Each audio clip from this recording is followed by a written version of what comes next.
अस्सलामुअलैकुम। आप देख रहे हैं पाकिस्तान पोस्ट डिजिटल और मैं हूं आपकी मेजबान अरुबा जावेद। हमारे साथ मौजूद हैं आफाक फारूक के साथ। अस्सलाम वालेकुम। शाम कैसी हैं आप? अल्हम्दुलिल्लाह, आप ठीक हैं? जी माशाल्लाह। आफाक साहब, जो करंट सिचुएशन चल रही है, मुज़ाकरात के दूसरे राउंड की जो है खबरें गर्दिश कर रही हैं और कहा जा रहा है कि दोनों ममालिक की जो है पाकिस्तान दोबारा आने की तवक्को है, दोबारा आएँगे पाकिस्तान। लेकिन ये क्या है इस सारे में कि जो वज़ीर दाखिला मोहसिन नकवी साहब हैं और जो हमारे फील्ड मार्शल आसिम मुनीर साहब हैं, ये चले गए हैं ईरान के दौरे पे और वज़ीर आज़म साहब जो हैं, ये चले गए हैं सऊदीया के दौरे पे। सुनने में ये तो आ रहा था ना कि ईरान के वक़्त जो है दोबारा पाकिस्तान आएँगे। हाँ, अच्छा सवाल है आपका कि जिन्होंने दौरा करना था उनके यहाँ दौरे शुरू हो गए जी। और फिर ईरान जाना इस वक्त तो ऐसा ही है ना कि मौत के मुंह में चले गए कि हुँ। इसराइल एक स्ट्राइक में ईरान को ही नहीं हमें भी फारिग कर सकता है। हुँ, हुँ। मगर ऐसे कोई नहीं जाता है, गारंटियां लेकर जाते हैं। और उसी दौरे की शटल डिप्लोमेसी हो रही है कि जो शिया लॉबी है पाकिस्तान की वो ईरान गई है और जो सुन्नी लॉबी है वो सऊदी अरब गई है। गौर से देखें चीजों को कि नोन बाय कौन क्या है तो आपको जी। ज्यादा समझ में आएगा।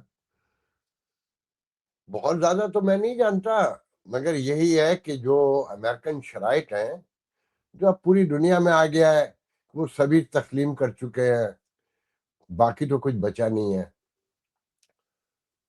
तो उसमें कहीं कोई हेजिटेंसी होगी, कोई कंफ्यूजन होगा और कोई रिपीट करवानी होगी बात, तो ईरान गए। और दूसरी तरफ सऊदी अरब, आपने पैसे भी ताजे ताजे लेने हैं या पहुंच गए या लेने मिलने वाले हैं। उसके साथ हुँ। इसराइल के साथ ईरान से जो शिकायत है, सऊदी अरब की भी बड़ी शिकायत है ना, यूएई की भी है, वो अपनी जगह पर जी। है। मगर जो ईरान की हेजमनी का तस्वुर है वो सऊदी अरब अफोर्ड नहीं करता। या अगर ये जंग बगैर मुज़ाकरात के ख़त्म हो जाती है, जैसे डोनाल्ड ट्रंप कहते हैं, जेडी वैंस कहते हैं कि हम तो जंग जीत चुके हैं, और जी। अमेरिकन कह रहे हैं कि जी अब आपने हरमुज जो है बंद हमने की हुई, कोई जहाज नहीं गुजरा। मगर एपी और राइटर और एएफपी और सीएनएन अगर ये कहते हैं कि 20 जहाज गुजर गए हैं, तो बहुत सिचुएशन हुँ। खराब है ना। फिर कल हमने आपको बता दिया था कि मुज़ाकरात नहीं बताने का, तो मुज़ाकरात का परसों बता दिया, मगर हर तरफ ये है। मगर ये जो आपने कहा ना कि मुज़ाकरात पाकिस्तान में होंगे, अल्लाह करे जी। पाकिस्तान में ही हो। तैयारी भी नजर आती है, बहुत सी विटनेसेस भी हैं उसकी। हुँ। मगर अब अकेला पाकिस्तान का नाम नहीं आ रहा, अब स्विट्जरलैंड का नाम भी आ रहा है। सालसी में? जी, मेरे होस्ट के लिए कि अच्छा। मकाम कहाँ होगा, क्या होगा, कंट्री कौन सा होगा। तो जनेवा जो है एक नॉन होस्ट प्लेस है मुज़ाकरात के हुँ। लिए, दुनिया का सबसे गैर जानिबदार मुल्क है। तो मगर अभी तक तो यही कहा जा रहा है कि पाकिस्तान, मतलब कुछ लोग तो मुझे ये भी कह रहे थे कि ईरान ने तो ये तक कहा है कि हम पाकिस्तान के अलावा कहीं मुज़ाकरात ही नहीं करेंगे। और सदर ट्रम्प साहब ने भी तो यही कहा है ना कि हम पाकिस्तान ही जाना चाहते हैं दोबारा मुज़ाकरात के लिए भी। हाँ, कहा तो यही जा रहा है। और डोनाल्ड ट्रम्प, अगर आपको पता याद होगा कि कल हमने बता दिया था कि उनकी ख्वाहिश है कि वो भी आए। हुँ। तो अब उस पर बातें भी हो रही हैं कि वो भी जा सकते हैं। तो उसमें आने का जो एक पाकिस्तानी मीडिया में एक इजाफी बात दी गई है, मगर उन्होंने शर्त लगा दी है जी। कि ईरान के प्रेसिडेंट भी आए। हुँ। तो ये कोई शर्त वर्त नहीं होती है, ये बहुत ही डिप्लोमेसी की जबान में, लैंग्वेज में ये एक लाजमी चीज है कि अगर मैनेजर आया है तो जवाबी कार्रवाई, उसका काउंटर पार्ट जो है वो मैनेजर ही हुँ। आएगा। बल्कि मैं समझता हूँ जेडी वेंस का बड़ापन था कि वो आ गए इराक से, और वो इसलिए आ गए कि ईरान की तो मेन क़यादत जो लाराजानी थे, जो जिनका बड़ा पोस्टर था, वो मारे जा चुके थे। जी। तो ये तो अब कहने की ज़रूरत ही नहीं है कि डोनाल्ड ट्रंप आएँगे, तो वो कालीबास से मुज़ाकरात नहीं करेंगे। वो हुँ, पासदारान के कमांडर के साथ नहीं बैठेंगे खाली, वो भी बैठेंगे जी। यकीनन, मगर उनके रुतबे का आदमी वहाँ का बैठेगा और वो शिकबान है। तो वो ऑब्वियस था, वो कहने की ज़रूरत नहीं थी, या जो लोग उसके नंबर बना रहे हैं ये कहकर, हुँ, तो वो डिप्लोमेसी से बज़ाहिर तो वो ये ज़ाहिर करते हैं वो बहुत डिप्लोमेसी समझते हैं और वो रोज़ाना डिप्लोमेट के साथ ही रहते हैं। खैर, अब आगे बढ़ते हैं। जी। अच्छा आफ़ाक साहब ये जो अमेरिका ने जो है ईरान की जो समुद्री तजारत है मुकम्मल तौर पे बंद कर दी है अपना हुर्मुज़ से। नहीं, मैं तो नहीं समझता। ये कहा उन्होंने जा रहा दावा है किया है अगर ना, ये अमेरिका ने खुद दावा किया है कि हमने जो है ईरान की दावा समुद्री तजारत दावा मुकम्मल तो तौर पे ये भी बंद कर किया दी है है। दावा तो ये भी किया है कि रिजीम खत्म कर दिया है। दावा तो ये भी किया है कि हमने ईरान को मुकम्मल बर्बाद कर दिया है, हुँ, मगर ऐसा नजर तो नहीं आ रहा ना। हाँ, जी। मैं भी पढ़ रहा हूँ कि मुझे भी यही इत्तलात है कि अपना हुर्मुज़ बंद है मुकम्मल चारों तरफ से। हुँ, कहीं से ईरान ने किया हुआ है और कहीं से बाहर से जो उसका अराउंड है वो अमेरिकन ने किया हुआ है, नेवी ने। हुँ, मगर कल ये भी तो खबरें हैं ना कि 20 के करीब जहाज गुजर गए। ये तो जी। कोई नहीं जानता ना सच्चाई क्या है, मगर आप और मैं तो दोनों खबरें पढ़ के कंफ्यूज ही हो सकते हैं। तो हम हुँ, ये नहीं कह सकते कि गुजर गए या नहीं गुजर गए। हमारे नजदीक तो सच्चाई हमारे सामने ही नहीं है, मगर जो डिस्प्रेशन है दोनों तरफ से मजाकरात करने का, वो ये जी। बताता है कि सूरत हाल खराब है। जो इंटरनेशनल कम्युनिटी में सफोकेशन है, जो गुफ्तगू है, रिएक्शन है, वो ये बताता है हुँ, कि दोनों पार्टियां अब जान छुड़ाना चाहती हैं। अब जंग और खत्म करना चाहती हैं। हाँ, मगर एक पार्टी नहीं चाहती, ये ध्यान में रखें। इसराइल थर्ड नहीं चाहता। पार्टी इसराइल नहीं चाहता। वही ना देखिए, थर्ड पार्टी की ये बात कर रही हैं ना आप? जी, थर्ड पार्टी जो है वो यही हुँ, इसराइल है ना। देखिए, इसराइल को जी, एक बात समझ लें, इसराइल को ईरान एक ही शर्त पे मंजूर है कि वो जी। मुकम्मल नेस्त नाबूद हो जाए। वो एक मजहबी मामला अच्छा भी है आफ़ाक साहब और एक बात अब यहाँ पर ये आ गई है कि नेतन्याहू साहब नहीं चाहते जंगबंदी या इस्राइल की आवाम नहीं चाहती जंगबंदी क्योंकि जैसे कि आज भी मैंने देखा न्यूज़ में कि ये बताया जा रहा है कि इस्राइल की बहुत जो ही आवाम है खूबसूरत सवाल है। ये बहुत ही इस्राइल की मुझे आवाम जो है ना वो गमो गुस्से में है और नेतन्याहू पे तनकीद कर रही है कि आप लबनान और ईरान में जंगबंदी ना करें। मैं अपनी पहले बात मुकम्मल कर लूँ वरना वो रह जाएगी। जी, और आपने बहुत अच्छा सवाल किया, मगर पेशगी कर लिया कि एक बात खत्म हो तो दूसरी अच्छी लगती है यकीनन। जी। देखिए, एक तो ग्रेटर इसराइल का तस्वुर ईरान को जमीन में दफन किए बगैर मुमकिन ही नहीं है। और ये अच्छा। अब हर जगह से तय हो चुका है कि इसराइल ग्रेटर इसराइल पर काम कर रहा है। और ग्रेटर इसराइल पूरे खित्ते की हेजमनी नहीं है। मैं ये समझता हूँ और बहुत सारे लोग ये समझते हैं कि फिर ईरान अगर खत्म हो जाता है, मुकम्मल मतलब सिविलाइजेशन तो नहीं, मतलब ये हुँ, कि किसी काबिल नहीं रहता और खित्ते में उसकी हेजमनी बन जाती है, तो फिर अमेरिका सुपर पावर भी नहीं रहेगा। हुँ, फिर सुपर पावर भी इसराइल बनेगा। उसमें वो सारी हुँ, एबिलिटी मौजूद है। हाई टेक के हवाले से देख लें, वेपन के हवाले से देख लें, उनके दिमाग के हवाले से सबसे बड़ा। आप अपना नोबेल निकाल के देख लेना कि अगर 900 समथिंग है तो उनमें अराउंड 200 जो है वो सिर्फ यहूदियों के पास है। तो हुँ, उनका और वो खित्ते में दम भी नहीं है। फिर अमेरिका में जो उनकी लॉबी है, जो कारोबार है उनके, वो सारी चीजें देखते हुए जो लोग ये कहते हैं कि वो अमेरिका को फिर रिप्लेस करना चाहते हैं, तो जी, कोई बड़ी मुश्किल नहीं होगी। और आप ये देखें 2015 में जब ओबामा ने मुआहिदा किया ईरान से, तो उसमें भी यूरेनियम तो मसला हल हो गया था ना। हुँ, ईएआईए जो है आके चेक भी कर रहा था, हर चीज सही चल रही थी। नेतन्याहू आए, कांग्रेस में खिताब किया और उन्होंने बताया कि ये नामंजूर है, ये किसी सूरत हम्म। काबिल बर्दाश्त नहीं है। और अभी भी हर जगह से साबित होता है कि नेतन्याहू ने मुज़ाकरात को कामयाब नहीं होने दिया, जो वाज़ेह तौर पे नजर आता है, जो खबरें मौजूद हैं, तो उसके हम्म। हक में नहीं है। अच्छा, फिर अगर पूरे सिनेरियो को देखें कि कैसे कि शुरू से 2015 से तो साफ पता चलता है कि ये, और अभी भी जब ओमान में मुज़ाकरात हो रहे थे, बमबारी से 1 रोज पहले की बात है, जिस दिन बल्कि बमबारी हुई है, जी। कि जिस दिन बमबारी हुई तो ओमान ने, उनके वजीर ने एक आके कहा कि हमें तो हैरत है ये बमबारी हो रही है। ईरान तो जीरो इनरिचमेंट पे मान गया था, जो अब नहीं मान रहा, हम्म। जो मान चुका था। फिर बमबारी की क्या तुक थी?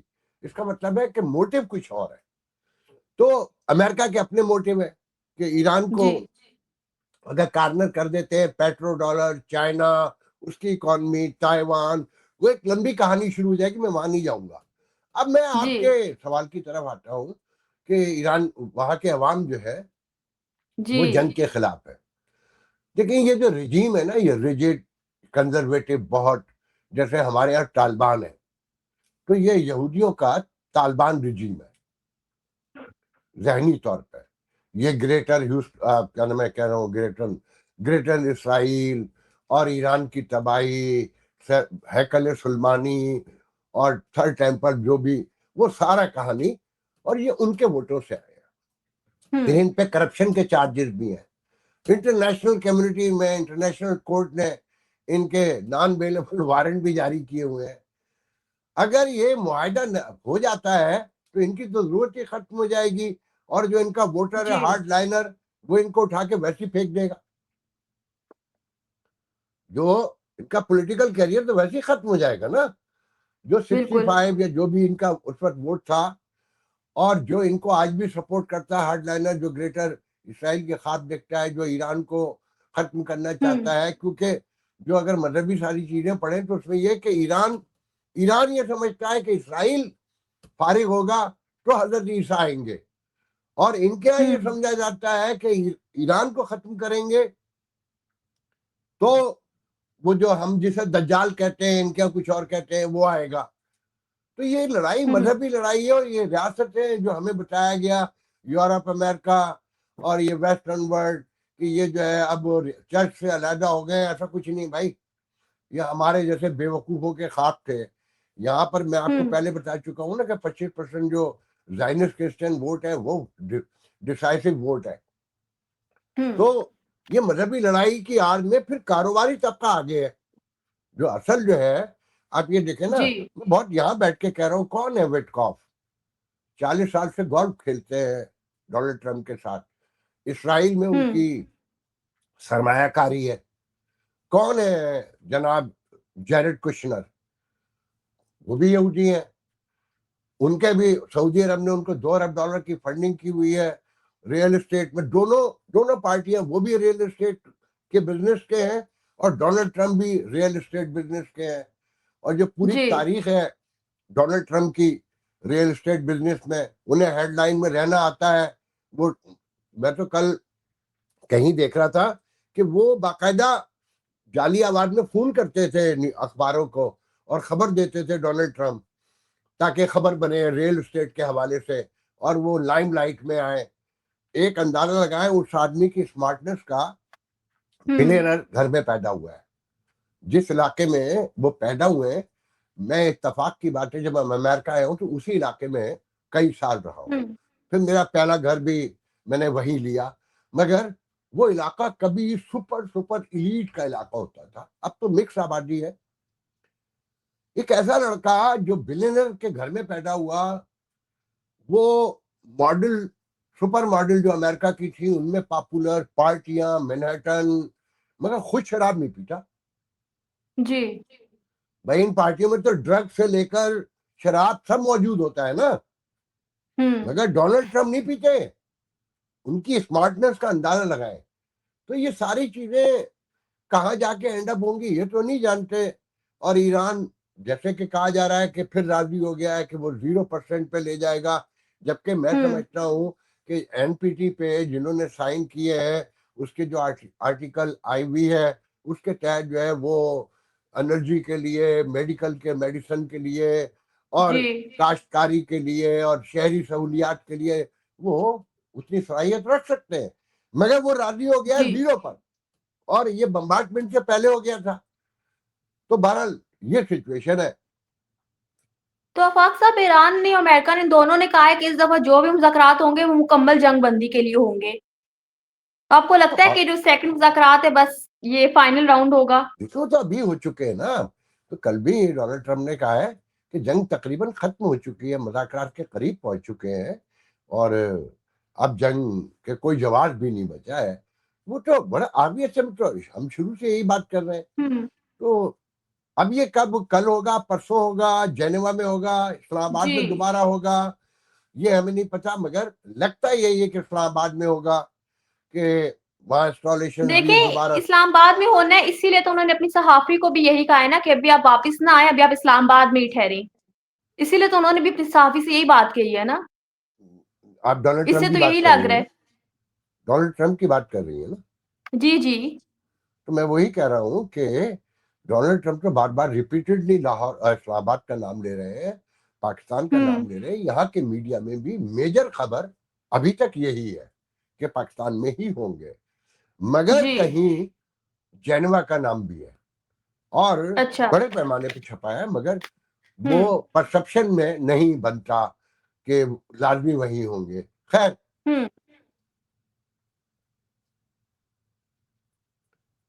जी। अच्छा आफ़ाक साहब, ये जो उन्होंने मोहसिन नकवी साहब हैं, इन्होंने कल एक खिताब किया है कौम से और उसमें जो इन्होंने उसके फंडिंग के हवाले से बात की है कि जो हमारे पैसे बाहर जाते रहे हैं, डॉलर्स बाहर जाते रहे हैं, उन्होंने कहा कि हम उसके बारे में बात नहीं करते कि वो कैसे गए, कौन लेकर गया। लेकिन अब कहा जा रहा है ताजिर बिरादरी को कि वो पैसे जो हैं वापस लाए जाएँ पाकिस्तान। तो वो क्या माजरा है सारा? It was really embarrassing episode जो मैंने वो वीडियो देखा है, मैं अच्छा। हैरान रह गया हूँ। और इन्हें वंडर बॉय बनाने की कोशिश की जा रही है। वंडर बॉय का मतलब मुझे नहीं पता, आपके इल्म में है नहीं है, कि पोर्ट्रेट किया जा रहा है इनके दोस्तों की तरफ से, और एक खास लॉबी फील्ड मार्शल कही है कि ये फ्यूचर के हुँ। प्राइम मिनिस्टर हो सकते हैं। अच्छा। जी।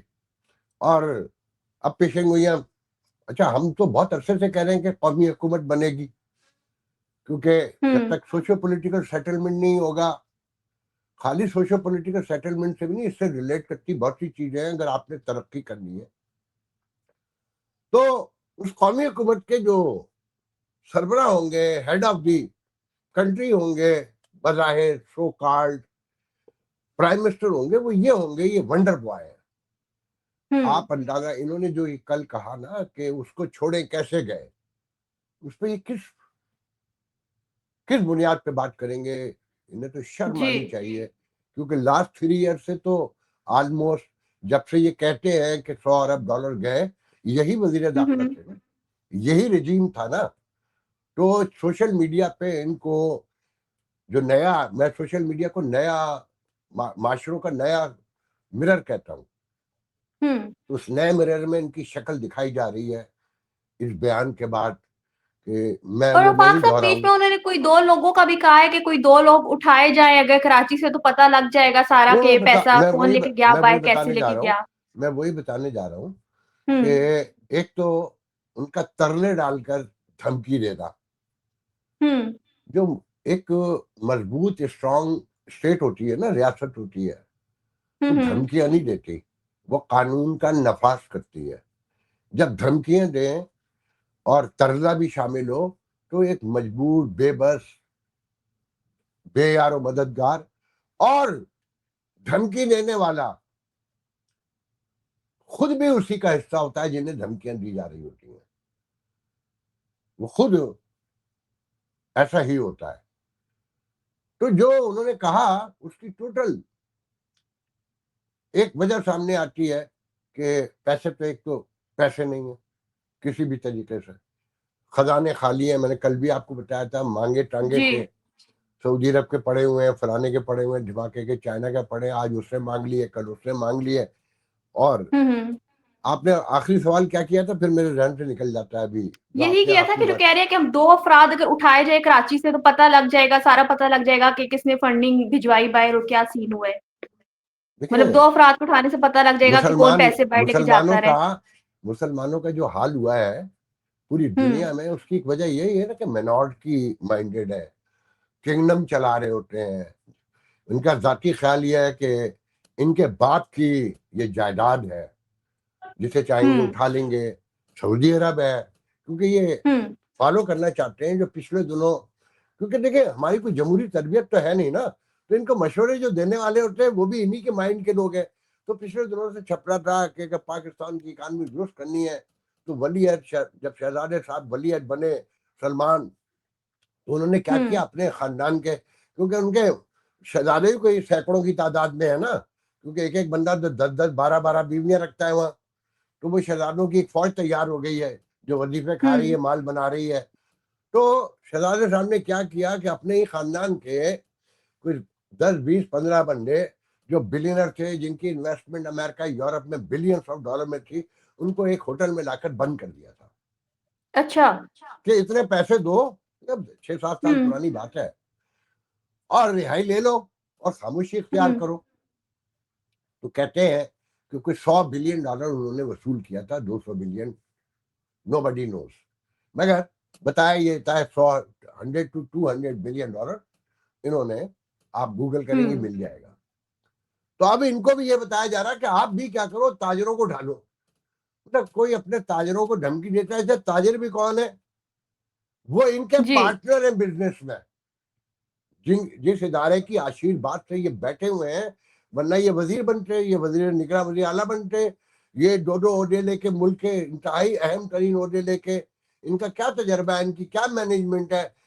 अब इन पे तो सवाल ये उठेगा ना कि 3 साल आप कहते हैं $100 बिलियन एक नंगे भूखे मुल्क से निकल गए। आप कहाँ थे? हुँ, आप ना क्रिकेट में कामयाब हुए, और आपने अपने मुंह से बता दिया कि आपने होम मिनिस्ट्री भी सही नहीं चलाई, इस मुल्क से $100 बिलियन निकल गए।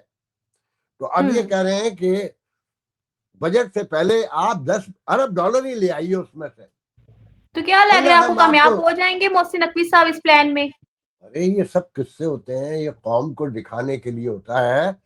ये हुँ, पूरी अशराफिया एक है। जो लोग, मैं उनके नाम यूं नहीं लूंगा कि मैं और आप मुश्किल में आ जाएंगे, आप मुश्किल में आ जाएंगे, मुझे वो नाम पता है वो किन लोगों को मुखातिब कर रहे थे। वो सब जी, देखिए, एक तो पहले ध्यान में रखें, मैं हमेशा से एक बात कहता हूँ पीटीआई के लिए, और अब साबित हो गई। रोज, मतलब साबित क्या, हर चीज जैसे कहा था वैसे बयान करता था मैं। हुँ, अब वैसा ही है। मैं कहता था कि तहरीक इंसाफ इमरान खान के बाद मर के भी तहरीक नहीं चला सकती, हुँ, और ये वो लीडरशिप है जो हिल भी नहीं सकती। क्यों? कि पाकिस्तान में अरबपति तो छोड़ें, करोड़पति भी उनकी मर्जी के बगैर नहीं रह सकता, सवाल ही नहीं हुँ, पैदा होता। अरबपति तो उसका तो हर चीज वहां लगी हुई है, वो उनकी मर्जी के बगैर अगर काम करेगा तो उसे, उसका कारोबार सब कुछ तबाह कर देंगे वो। और हुँ, पाकिस्तान की सियासी पार्टियां कोई भी हो, तहरीक इंसाफ हो, मुस्लिम लीग नून हो, पीपल्स पार्टी हो, इनके जो लीडर कहलाते हैं, ये तो सारे के सारे अरबपति हैं ना, वरना ये लीडर जी, भी नहीं बन सकते। आप जैसे नौजवानों को, वर्करों को तो ये लीडर नहीं बनाते ना। हुँ, यहाँ तो जो आता है वो साबिक, वो क्या नाम है, नायब सदर तो फौरन बन जाता है, ज्वाइंट सेक्रेटरी तो फौरन बन जाता है, क्यों? दौलत की बुनियाद हुँ, पे। हुँ, तो ये गौहर, बैरिस्टर गौहर हो, या आप वकास अकरम शेख हो, या कोई नाम ले, ये सब अरबपति लोग हैं। तो ये उनकी मर्जी हुँ, के बगैर हिल सकते हैं। अच्छा, फिर आप कारोबार कर रहे हो, कराची में जो कारोबार करने वाले लोग हैं हमेशा से हर फौजी हुकूमत के साथ ही रहे हैं। उन्हें पता अच्छा, है कि इस मुल्क में उनकी मर्जी के बगैर पत्ता नहीं हिलता। हुँ, जिन लोगों ने अब पैसा ट्रांसफर किया है वो आज से नहीं कर रहे हैं, वो मुशर्रफ के दौर से कर रहे हैं, और वो खरबोपति बन चुके हैं। उसमें सारे सियासतदान भी उनके साथ शामिल हैं, जी, और वही लोग सामने फिर बैठे हुए थे, और वही लोग इनके पार्टनर हैं हर मामले में।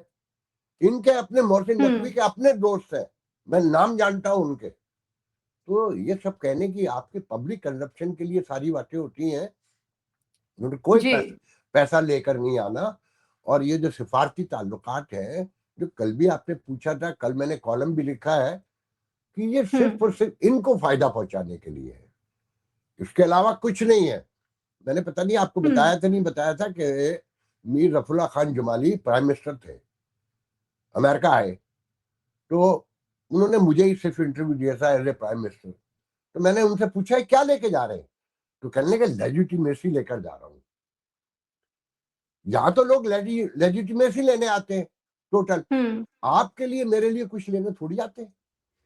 तो ये जो बातें हैं ना कि ये पाकिस्तान तरक्की करेगा, इस मौजूद रियासती निज़ाम में जो कोई निज़ाम ही नहीं है, तो कोई तरक्की नहीं हुई। आप देखें ना, अब बिजली की लोड शेडिंग आपके शुरू हो चुकी ना, बड़े पैमाने पे, बहुत बड़े बहुत पैमाने पे ज्यादा। शुरू हुई है।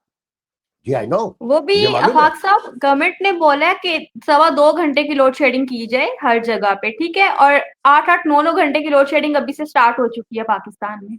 जनाब, और इस्लामाबाद जैसे शहर में। जी। तो मैंने कहा ना, और मेरे एक दोस्त हैं, एक बहुत ही हसास इदारे में काम करते हैं, और वो उन लोगों में से हैं जिन्होंने दाइश की लीडरशिप को पाकिस्तान में मारा है। मैं आपको इस रियासत के बारे में बता रहा हूं। कल रात यहाँ न्यूयॉर्क के, कल क्योंकि कल बड़ा अच्छा वेदर था, ऑलमोस्ट समर लग रहा था, तो मैं टी शर्ट पहने बाहर बैठा हुआ सिगरेट पी रहा था, तो उनका फोन आ गया।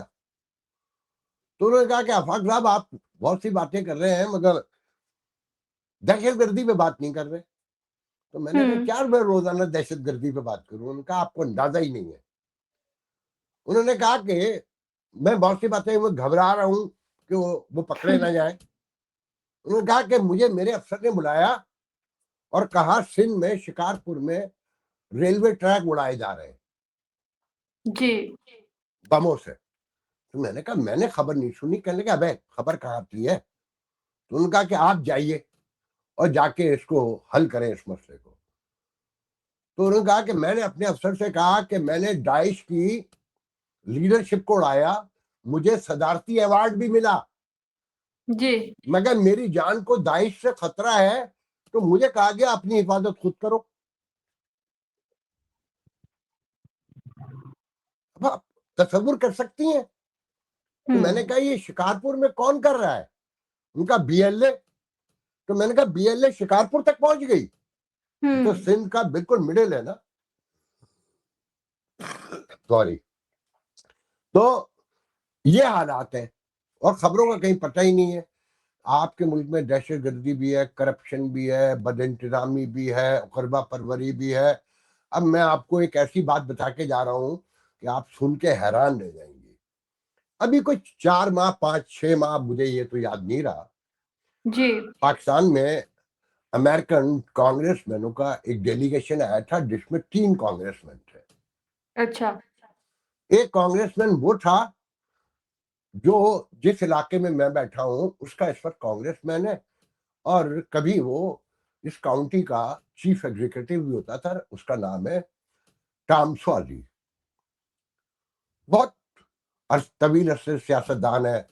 यहाँ वो गवर्नर का इलेक्शन भी लड़ चुका है न्यूयॉर्क के, अटॉर्नी जनरल का भी इलेक्शन लड़ चुका। पाकिस्तान और इंडिया के दोनों काकस में मौजूद है। जब वो पाकिस्तान आए तो आपके इस्लामाबाद में कोई स्कूल है रूट्स के नाम से। रूट के जो मालकान है, अच्छा ये सारे लोग एक कनेक्शन है ना। मैंने कहा ना जी। अरबपति को कोई उनके मर्जी के बगैर ना हिलता है, ना उनके लिए राब्ताकारी का काम भी करता है। तो पता चला कि कांग्रेसमैन को कहा गया कि जी आप रूट वालों के यहाँ खाना खाने। तो रात को रूट्स वालों के यहाँ खाना हुआ, तो वहां सारे अरबपति बैठे हुए थे, कांग्रेसमैन अमेरिकन, एक हुआ है। मैं इस पे भी आपको एक और दिलचस्प बात भी बताऊंगा, आप सुन के हैरान रह जाएंगी। अच्छा है आज लोगों को पता चले। तो वहां बातें हो रही थी कि पाकिस्तान की इकॉनमी कैसे बढ़ेगी आगे। जी। तो कांग्रेसमैन से पूछा गया, तो उस पे कांग्रेसमैन ने कहा कि राम साजी ने आप लोग बताए ना कैसे बढ़े। उन्होंने कहा कि अमेरिका ये कर दे, अमेरिका वो कर दे, अमेरिका हमें ये फंडिंग कर दे, अमेरिका से हमें ये मिल जाए। तो उसने कहा इससे किसी से कुछ नहीं होगा। जब तक आम आदमी की हर जगह रसाई नहीं होगी, मेरिट नहीं होगा, तो आप जैसे लोगों को ही फायदा होता रहेगा। और जब तक आम आदमी, एक रेगुलर आदमी को बिजनेस की विंडो पर प्रॉपर ट्रीट नहीं किया जाएगा, कोई इकॉनमी जी। आगे नहीं बढ़ेगी। ये कांग्रेसमैन कहकर आया है, तो ये सारे शर्मा के चुप हो गए। और उसने साथ में आखिरी जुमला कहा, मगर मुझे पता है आप मेरी ये बात नहीं समझेंगे, क्योंकि आप खुद उसी निजाम का हिस्सा है। अब मैं आपको बताता हूं कि इनकी जहनी हालत क्या है। मैं जो बात बताने जा रहा हूं, बहुत कम पाकिस्तानियों को यकीन आएगा। अभी जिंदा है एतजाज एहसन, पूछ ले। एतजाज एहसन पाकिस्तान के वजीर दाखिला थे बेनजीर भुट्टो की पहली हुकूमत में। अमेरिका आए, and I am talking about 1989। मैंने फोन किया कि मुझे इंटरव्यू करना है, तो उन्होंने कहा कि बेटा मैं कल वापस जा रहा हूं पाकिस्तान, तो मैं एयरपोर्ट 1 घंटा पहले पहुंच जाऊंगा, तो तुम अच्छा। वहीं आ जाना। तो हम दोनों बैठ के, मैं चेक इन करने के बाद किसी कॉफी शॉप में बैठ जाएंगे, तो वहां तुम इंटरव्यू कर लेना। मैंने कहा ठीक है। मैं दूसरे दिन गया, यहाँ कौंसल जनरल हुआ करते थे, अल्लाह उन्हें जन्नत नसीब करे। उन्होंने पाकिस्तानी कम्युनिटी के लिए वाहिद कौंसल जनरल था जिसने बहुत काम किया, उसका नाम था हादी रजा। वो उनको गाड़ी में लेकर आए, तो जो मैंने देखा कि जैसे स्टूडेंट नहीं होते हैं, जी। वो आपके मुल्क का वजीर दाखिला, पीछे एक बैग बांधा हुआ, वो नीचे उतरा, 2 बैग थे, एक बैग उन्होंने पकड़ा हुआ, एक कौंसल जनरल ने। तो अंदर करके मुझे देख लिया, हाय हेलो हुई, हम अंदर गए। कौंसल जनरल दरवाजे से चला गया, मैं उनको लेके चेक इन की लाइन में लग गया। जब नंबर आया तो आपकी उम्र की एक लड़की बैठी हुई थी काउंटर पर, गोरी लड़की। इन्होंने अपना डिप्लोमेटिक पासपोर्ट दिया उसको। तो वो बच्ची, उसको नहीं, रोजाना डीलिंग थोड़ी होती है डिप्लोमेटिक पासपोर्ट से हर बार, तो बच्ची नहीं होगी। उसने ऐसे पलट जी। के मुझसे, what is this, what type of passport is this. फिर कहती है, do you have any other ID. मैंने कहा, what do you mean any other ID. कहने के, look I am simply asking, do you have an other ID. मैंने कहा, do you know who is he. तो कहती, I don't care, I don't give a dam who is he, I need an other ID. तो मैंने एतजाज से कहा, यह है आपकी औकात। आपके यहाँ एक कांग्रेसमैन आता है तो लेट जाते हैं आप लोग, रेड कारपेट बिछते हैं, पागल हो जाता है पूरा मीडिया आपका। और 89 में तो इतना बड़ा मीडिया भी नहीं था ना, मगर मुझे पता है कि मैंने उस मीडिया को देखा है, मैं उसका हिस्सा रहा हूं बहुत बहुत नौजवानी में। तो कौमें ऐसे नहीं बनती हैं, कॉन्फिडेंस से बिल्कुल। बनती हैं। कि हमारे यहाँ किसी सेनेटर को काउंटर पे बैठी हुई लड़की इस तरह बात कर सकती है, नहीं। या किसी मिनिस्टर के साथ बोल सकती है। उस लड़की को, वो यकीन करें अमेरिकन होता है वो तब भी यही बात करती। जी। यहाँ सिक्योरिटी पर पाकिस्तान में लोग ड्रामा करते हैं ना, कि यहाँ पर अमेरिका जाते हैं तो जूते उतरवाते हैं, और शायद खाकान अब्बासी के हवाले से बहुत मशहूर है, उनके जूते उतरवाए थे। ये यहाँ का रूटीन है भाई, सबको उतारने होते हैं, वो अमेरिकन हो, पाकिस्तानी हो, एनीवन एल्स। तो बात यह है कि आपके समाज में कोई तब्दीली नहीं आने जा रही। कितनी कामयाब डिप्लोमेसी कर लें, आप कुछ भी कर लें, जब तक आप लोगों का हक मारते हैं, खाते हैं, आप ह्यूमन राइट्स के लिए काम नहीं करते, आप अगर मेरे खिलाफ बोल रहे हैं और मैं आपको उठवा लेता हूं, आपको मार के फेंक देता हूं, तो सब अपने अपना अंजाम भुगत रहे हैं पूरी दुनिया में। खैर, ये एक लंबी चलिए तफसील आफाक है। साहब, हम उम्मीद ही कर सकते हैं अच्छे की, और उम्मीद पे दुनिया कायम है। नहीं, और क्या ये बिल्कुल हमारे ठीक है। बस में। तो इसी के साथ प्रोग्राम का इख्तिताम करते हैं। बहुत शुक्रिया। मिलते हैं कल नए थैंक यू। प्रोग्राम में नए मौजू के साथ। तब तक मुझे और आफाक साहब को इजाजत दीजिए। अल्लाह हाफिज। अल्लाह हाफिज।